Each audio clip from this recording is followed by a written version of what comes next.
Thank you so much, Janvi, for a very warm introduction. And good afternoon, sisters and brothers. It's so exciting to meet in Nepal, a country with so much history, culture, and also an inspiration for a long path of democratic transition, something that we're still longing for in the MENA region where I come from. The opening this morning was so colorful and joyful. What an inspiration. I felt so touched and humbled, just imagining how much effort it must have taken to come together when you are all so diverse and colorful and unique in your own ways.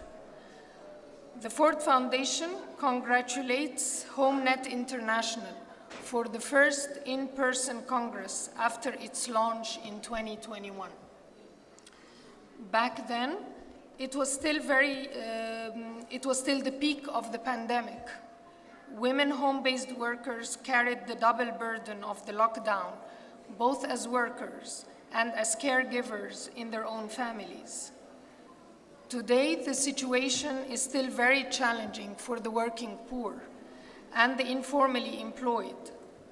Rising prices, increasing poverty, a war in Ukraine, natural disasters, and energy and a climate crisis. While inequality is increasing, social power and workers' voices are neglected and even repressed in certain contexts. But you're still doing it against all odds. The mission of HNI is more important today than ever before.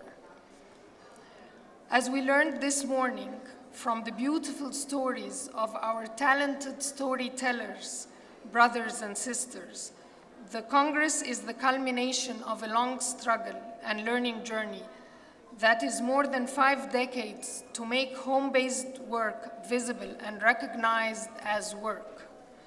The struggle is not over, and the learning will continue. As Janvi beautifully put it this morning, we are still creating history, and the story goes on. It's great to see HNI uniting the voices of home-based producers in Africa, Latin America, South Asia, and Southeast Asia. HNI has truly made the invisible visible. I hope by time more regions will join. There is still much more work to be done. Actually, this shawl I'm wearing today has been made by Egyptian home-based workers in the east of the country, and there are thousands of them all over the country. I truly hope to see them in your future congresses. All informal workers share the same burdens of poverty, lack of social security, health care, pensions, housing, and the list goes on. For women, the responsibility of care is an added burden, let alone when they work from their own home. And this is irrespective of region. I see it everywhere. The Congress and the Constitution are key milestones for building a democratic and legitimate institution, an institution that represents the voices of its members. This is key for building worker solidarity and improving workers' conditions in those challenging times.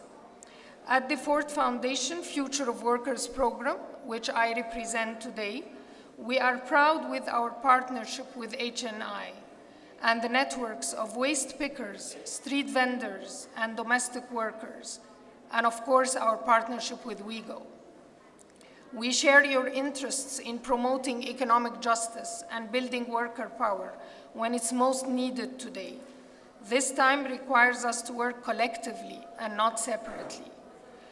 We congratulate you on your success to date and stay in solidarity with you all. As your sister from North Africa, I reiterate the HomeNet Africa motto: solidarity, unity, and power. Thank you very much.